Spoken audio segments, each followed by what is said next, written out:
I call upon Mohamed Yunus to give the 2006 Nobel lecture on behalf of himself and Grameen Bank, please.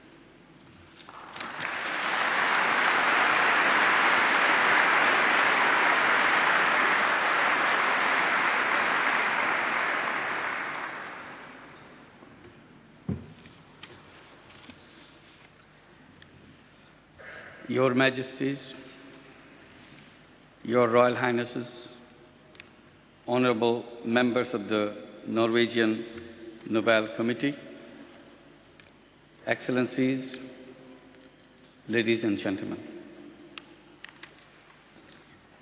আমাকে এবং গ্রামীণ ব্যাংকে Nobel শান্তি পুরস্কার দিয়ে সম্মানিত করায় আমি নরওয়েজিয়ান নোবেল কমিটিকে বাংলাদেশের সকল মানুষের পক্ষ থেকে আন্তরিক ধন্যবাদ ও কৃতজ্ঞতা জানাচ্ছি।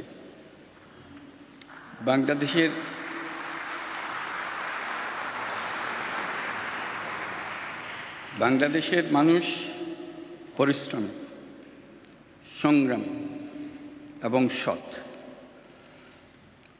বাংলাদেশের মহিলারা নিজেদের সংসারে উন্নতি আনার জন্য দৃঢ়প্রতিজ্ঞ। এই মহা সম্মান তাদেরকে বিপুলভাবে উজ্জীবিত করবে। বাংলাদেশের তরুণ গোষ্ঠী সৃজনশীল, বিশ্ব জ্ঞান ও অভিজ্ঞতার ভাণ্ডারে আরও বহু অবদান রাখার জন্য এই পুরস্কার তাদেরকে ভীষণভাবে অনুপ্রাণিত করেছে। তাই আপনাদেরকে অশেষ ধন্যবাদ জানাচ্ছি। দেশবাসী ভাই ও বোনেরা, আপনাদের দোয়া ও শুভেচ্ছা নিয়ে আমরা অসলো এসেছি। আমি এবং রাজশাহীর পীরগাছি গ্রামের তসলিমা বেগম আপনাদের সকলের পক্ষ থেকে কিছুক্ষণ আগে নোবেল শান্তি পুরস্কার গ্রহণ করলাম। আসুন সবাই মিলে মনের সব উচ্ছ্বাস উজাড় করে জোরে হাততালি দিয়ে এই পুরস্কারকে বরণ করে নিই।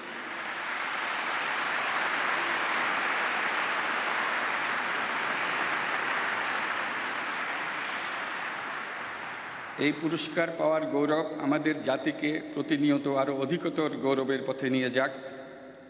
চলুন আমরা সবাই এই কামনা করি এবং এই জন্য নিজেদের নিয়োজিত করি। Grameen Bank and I are deeply honored to receive this most prestigious of all awards. We are thrilled and overwhelmed by this honor. Since the Nobel Peace Prize was announced, I have received endless messages from around the world. But what moved me most are the calls that I get almost daily from the borrowers of Grameen Bank in remote Bangladeshi villages who just want to say how proud they are to have received this recognition. 9 elected representatives of the 7 million owners of Grameen Bank have accompanied me all the way to Oslo to receive the prize, and Taslima is representing them. I express thanks on their behalf to the Norwegian Nobel Committee for choosing Grameen Bank for this year's Nobel Peace Prize. By giving their institution the most prestigious prize in the world, you give them unparalleled honor. Thanks to your prize, 9 proud women from the villages of Bangladesh are at the ceremony today as Nobel laureates, giving an altogether new meaning to the Nobel Peace Prize.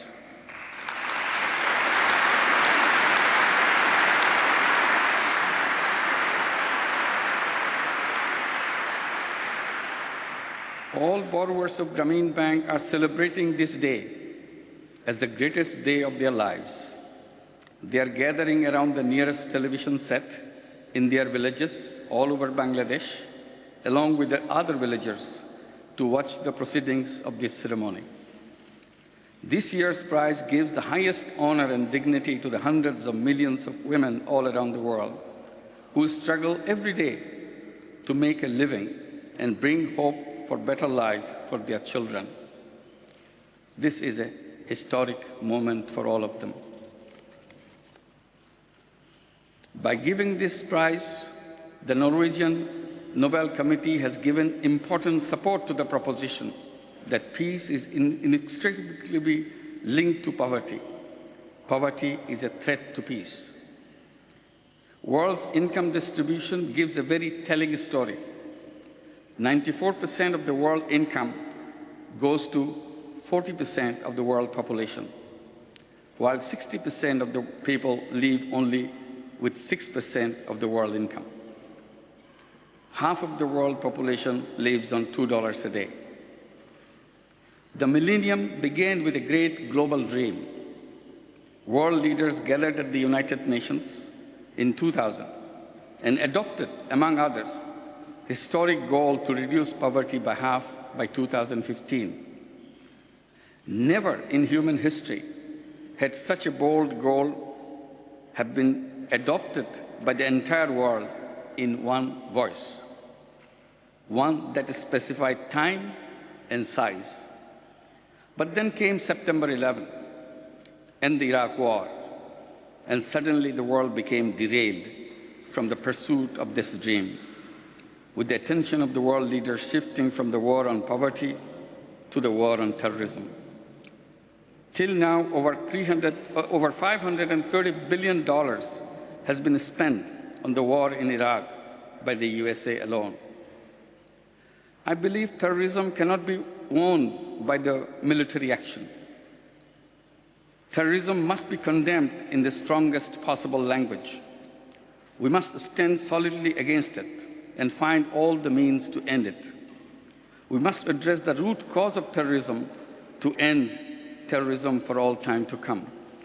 I believe that putting resources into improving the lives of the poor is a better strategy than spending it on guns.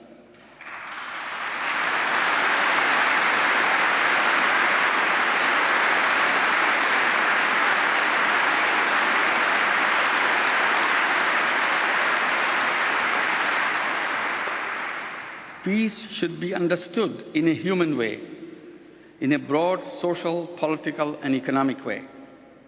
Peace is threatened by unjust economic, social, and political order, absence of democracy, environmental degradation, and absence of human rights. Poverty is the absence of all human rights. The frustrations, hostility, and anger generated by abject poverty cannot sustain peace in any society. For building stable peace, we must find ways to provide opportunities for people to live decent lives. The creation of opportunities for the majority of the people, the poor, is at the heart of the work that we have dedicated ourselves during the past 30 years. I became involved in poverty issue not as a policymaker or as a researcher. I became involved because poverty was all around me, and I could not turn away from it. In 1974, I found it difficult to teach elegant theories of economics in the university classroom, in the backdrop of a terrible famine that was raging in Bangladesh. Suddenly, I felt the emptiness of all those theories in the face of the crushing hunger and poverty. I wanted to do something immediate to help people around me, even if it was just one human being, to get through another day with a little more ease. That brought me face to face with poor people's struggle to find tiniest amounts of money to support their efforts to eke out a living. I was shocked to discover a woman in the village borrowing less than $1 from the moneylender on the condition that he would have the exclusive right to buy all she produces at the price that he decides. This, to me, was a way of recruiting slave labor. I decided to make a list of the victims of the money lending in the village next door to the campus. When my list was complete, I had names of 42 victims who borrowed a total amount of $27. I was shocked. I offered this $27 from my own pocket to get these victims out of the clutches of the moneylenders. The excitement that was created among the people by this action got me further involved in it. If I could make so many people so happy with such a tiny amount of money, why shouldn't I do more of it? That's what I have been trying to do ever since. The first thing I did was try to persuade the bank located in the campus to lend money to the poor, but that didn't work. They didn't agree. The bank said that the poor are not creditworthy. After all my efforts for several months, when it failed, I offered to become a guarantor for the loans to the poor. When I gave the loans, I was stunned by the result I got. The poor paid back their loans on time, every time. But still, I kept confronting difficulties in expanding the program to the existing banks. That was when I decided to create a separate bank for the poor. I finally succeeded in doing that in 1983. I named it Grameen Bank, or Village Bank. Today, Grameen Bank gives loans to nearly 7 million poor people. 97% of them are women in 73,000 villages of Bangladesh. Grameen Bank gives collateral-free, income-generating loans, housing loans, student loans, and microenterprise loans to the poor families and offer them a host of attractive savings, pension funds, and insurance products for its members. Since it introduced them in 1984, housing loans have been used to construct 640,000 houses. The legal ownership of these houses belongs to the women themselves. We focused on women because we found giving loans to women always brought more benefits to the family. In a cumulative way, the bank has given out a loan totaling about $6 billion, repayment rate 99%. Grameen Bank routinely makes profit. Financially, it is self-reliant and has not taken donor money since 1995. Deposits and own resources of Grameen Bank today amount to 143% of all the outstanding loans. According to Grameen Bank's internal survey, 58% of our borrowers have crossed the poverty line. Grameen Bank was born as a tiny homegrown project run with the help of several of my students, all local girls and boys. 3 of these students are still with me in Grameen Bank after all these years as its topmost executives. They are here today to receive this honor you gave us.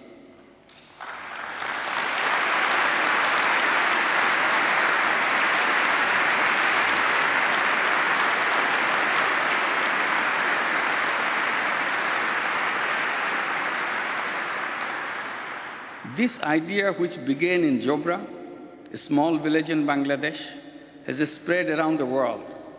There are now Grameen-type programs in almost every country in the world. It is 30 years now since we began. We keep looking at the children of our borrowers to see what has been the impact of our work on their lives. The women who are our borrowers always gave topmost priority to the children. One of the 16 decisions developed and followed by them are to send children to school. Grameen Bank encouraged them, and before long, all the children were going to school.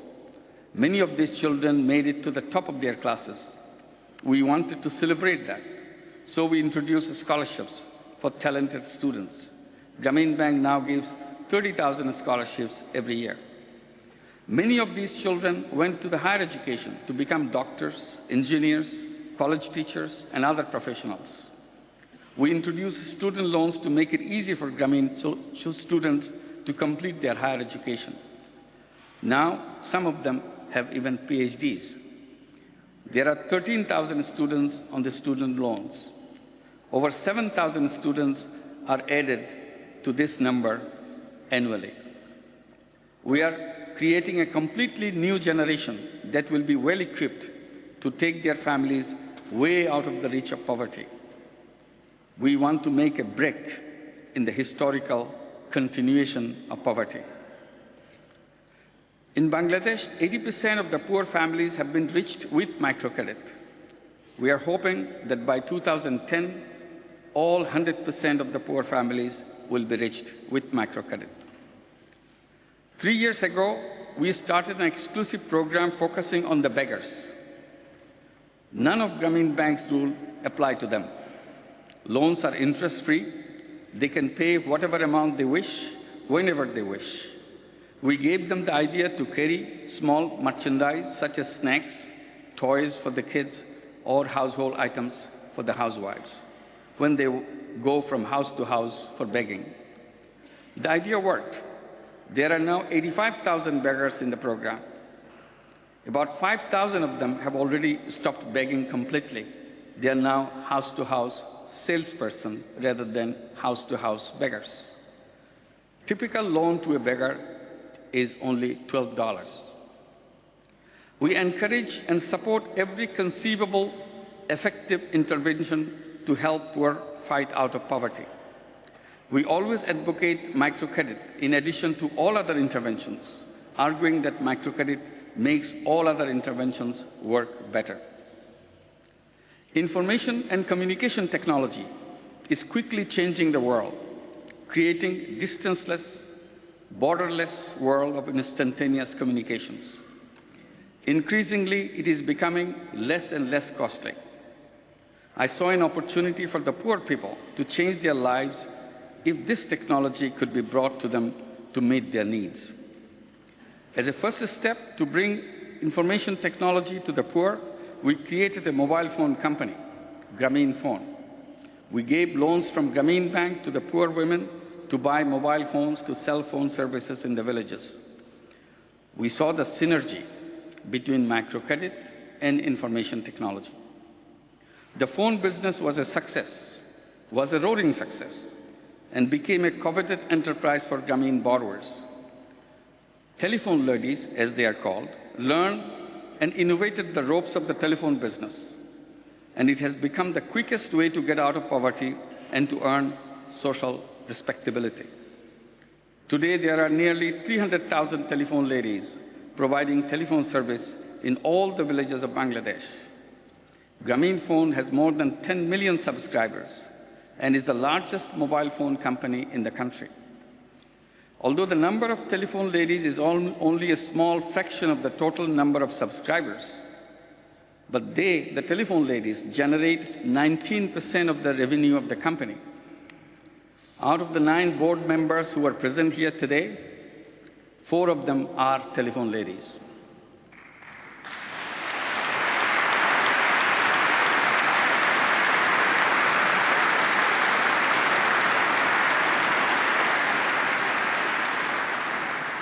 Grameen Phone is a joint venture company owned by Telenor of Norway and Grameen Telecom of Bangladesh. Telenor owns 62% share of the company. Grameen Telecom owns 38%. Our vision was to ultimately convert this company into a social business by giving majority ownership to the poor women of Grameen Bank. We are working towards that goal. Someday, Grameen Phone will become another example of a big enterprise owned by poor women.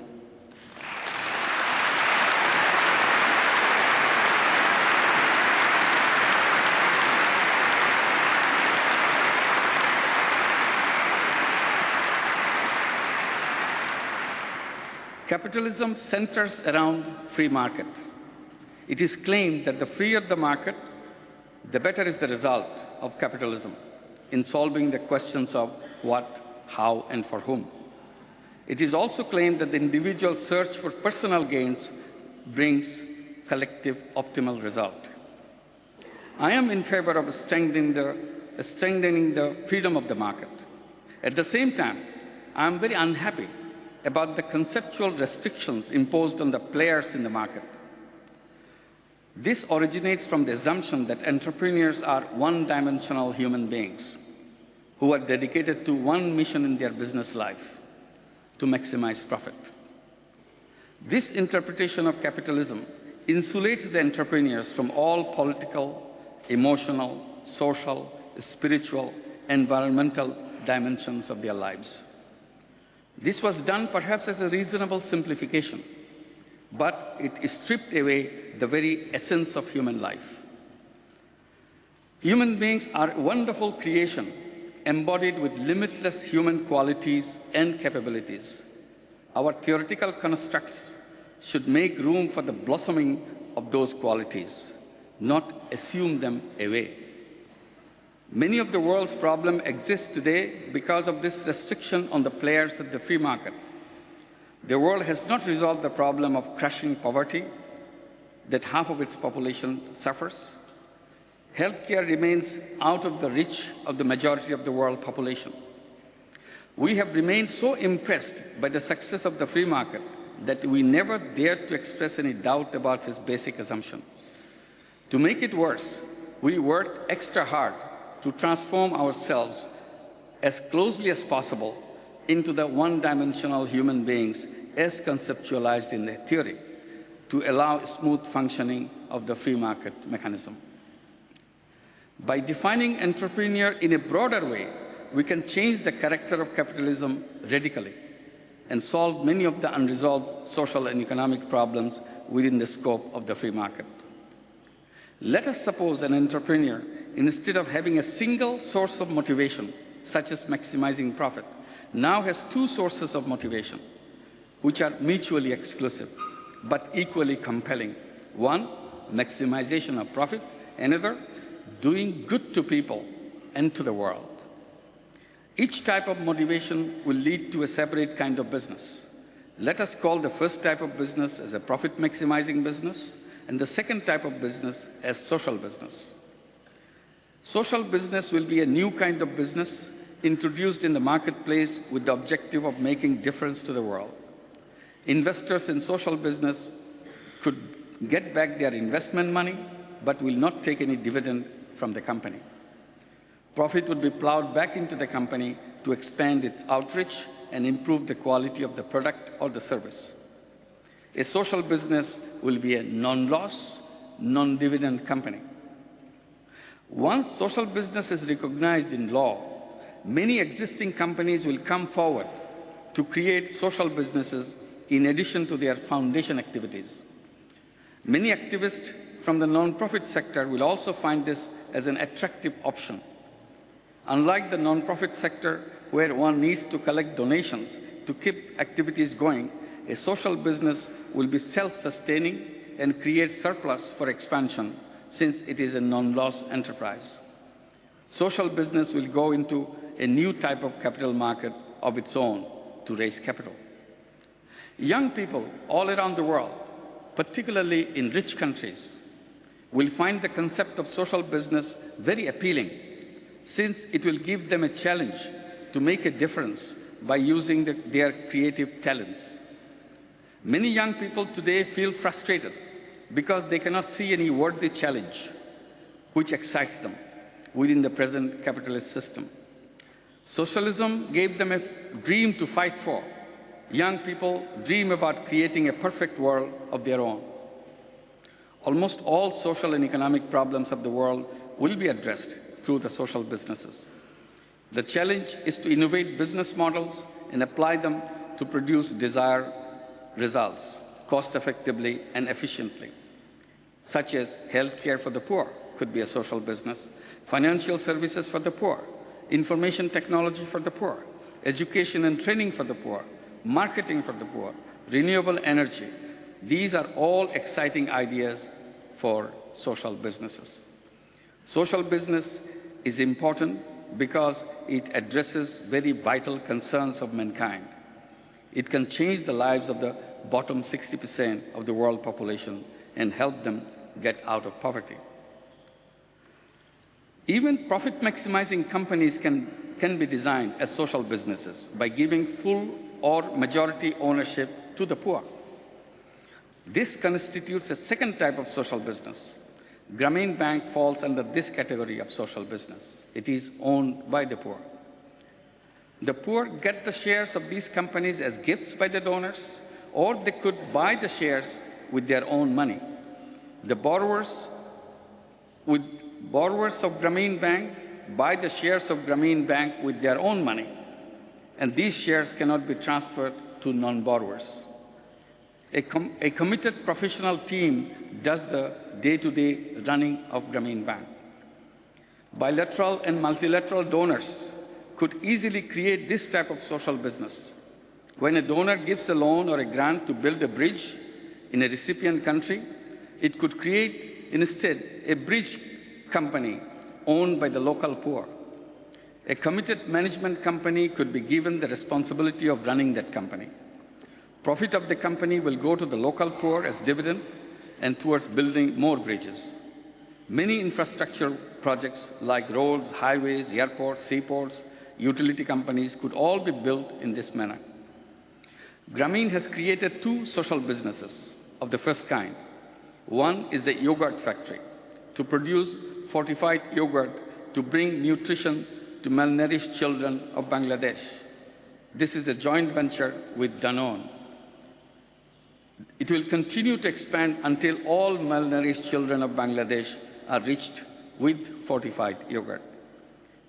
Another is a chain of eye care hospitals. Each hospital will undertake on an average of 10,000 cataract surgeries per year at differentiated prices to the rich and the poor.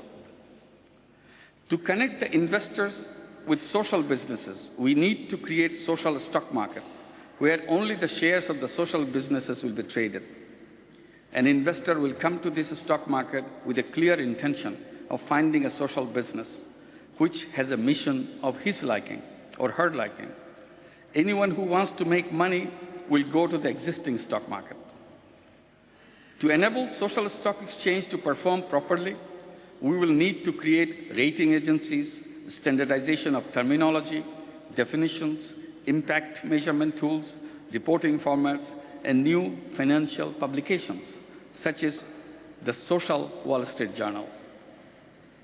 Business schools will offer courses and business management degrees on social businesses to train young managers how to manage social business enterprises in the most efficient manner, and most of all, to inspire them to become social business entrepreneurs themselves. I support globalization and believe it can bring more benefits to the poor than its any alternative. But it must be the right kind of globalization. To me, globalization is like a 100-lane highway crisscrossing the world. If it is free-for-all highway, its lanes will be taken over by the giant trucks from powerful economies. Bangladeshi rickshaws will be thrown off the highway. In order to have a win-win globalization, we must have traffic rules, traffic police, and traffic authority for this global highway. Rule of strongest take it all must be replaced by rules that will ensure that the poorest have place and piece of action without being elbowed out by the strong. Globalization must not become financial imperialism. Powerful multinational social businesses can be created to retain the benefit of globalization for the poor people and poor countries. Social business will either bring ownership to the poor people or keep the profit within the poor countries, since taking dividends will not be the objective of the social business. Direct foreign investment by foreign social businesses will be exciting news for recipient countries. Building strong economies in the poor countries by protecting their national interest from plundering companies will be a major area of interest of the social businesses. We get what we want or what we don't refuse. We accept the fact we will always have poor people around us and that poverty is a part of human destiny. This is precisely why we continue to have poor people around us. If we firmly believed that poverty is unacceptable to us and that it should not belong to a civilized human society, we would have built appropriate institutions and policies to create a poverty-free world. We wanted to go to the moon, so we went there. We achieve what we want to achieve, If we are not achieving something, it is because we have not put our minds to it. We create what we want.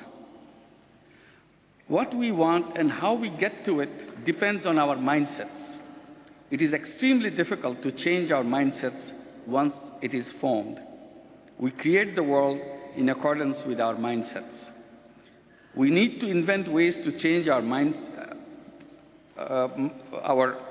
perspective continually and reconfigure our mindset quickly as new knowledge emerges. We can reconfigure our world if we can reconfigure our mindset. I believe that we can create a poverty-free world because poverty is not created by poor people. It has been created and sustained by the economic and social system that we have designed for ourselves, the institutions and concepts that make up the system, the policies that we pursue. Poverty is created because we built our theoretical framework on assumptions which underestimates human capacity. By designing concepts which are too narrow, such as the concept of business, concept of creditworthiness, concept of entrepreneurship and employment. Or by developing institutions which remain half done, such as financial institutions, where poor are left out. Poverty is caused by failure at the conceptual level, rather than any lack of capability on the part of the people. I firmly believe that we can create a poverty-free world if we collectively believe in it. In a poverty-free world, the only place you would be able to see poverty is in the poverty museums.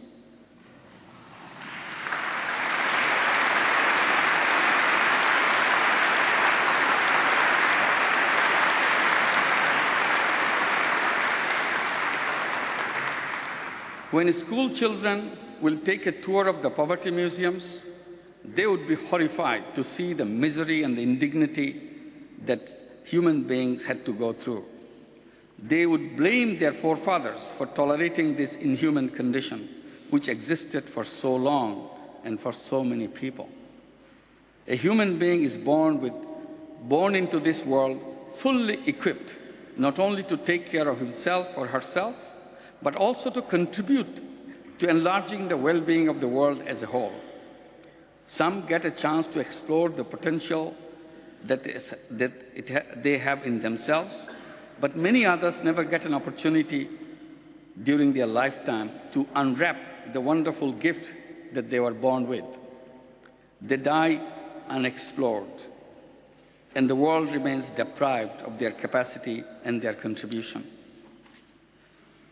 Grameen has given me an unshakable faith in the creativity of human beings. This has led me to believe that human beings are not born to suffer the misery of hunger and poverty. To me, poor people are like bonsai trees. When you plant the best seed of the tallest tree in a flower pot, you get a replica of the tallest tree, only inches tall. There is nothing wrong with the seed you planted. Only the soil base that is given to it is too inadequate. Poor people are bonsai people. There is nothing wrong in their seeds. Simply, society never gave them the base to grow on. All it needs to get the poor people out of poverty for us to create an enabling environment for them. Once the poor can unleash their energy and creativity, poverty will disappear very quickly. Let us join hands to give every human being a fair chance to unleash his or her energy and creativity. Ladies and gentlemen, let me conclude by expressing my deep gratitude to the Norwegian Nobel Committee for recognizing the poor people and their strength, especially the poor women, have both the potential and the right to live a decent life, and microcredit helps to unleash that potential. I believe that this honor that you give us will inspire many more bold initiatives around the world to make a historical breakthrough in ending global poverty. দেশবাসী ভাই ও বোনেরা, আপনাদের সবাইকে সুদূর Oslo থেকে আমার ভালোবাসা এবং সালাম জানিয়ে আমার বক্তৃতা শেষ করছি। Thank you very much, ladies and gentlemen. Thank you for giving your kind attention. Thank you very much.